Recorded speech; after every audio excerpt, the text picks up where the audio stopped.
உனக்கான ஒரு சந்தர்ப்பம் தான் இந்த சந்தர்ப்பம். உன் நேரம் தான் இந்த நேரம். உன் டைம் தான் நான் விசுவாசிக்கிறேன். நீ நினைச்சிராத இன்னொரு இதுதான் உன் டைம். எழும்பி பிரகாசி, உன் ஒளி வந்தது, கர்த்தருடைய மகிமை உன்மேல் உதித்தது.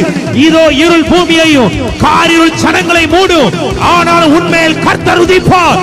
இது யுவர் டைம்.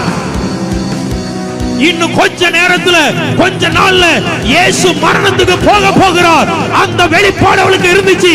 இந்த நேரத்தை நான் விட்டுட்டேனா இதற்கு பிறகு இந்த ஒரு சான்ஸ் எனக்கு கிடைக்காது. என் வாழ்க்கையில ஒரு அடையாளமே இல்லாம நான் போயிருவேன். அவ அப்படி நினைச்சதுனாலதான் அந்த சந்தர்ப்பத்தை என்ன சுத்தி எத்தனை பேர் எதையும் சொல்லட்டும், ஆனா எனக்குள் இருக்கிறத நான் அவருக்கு கொடுக்கணும். எத்தனை பேர் நம்புறீங்க? உனக்குள் இருக்கிறத இன்னைக்கு கர்த்தர் வெளியே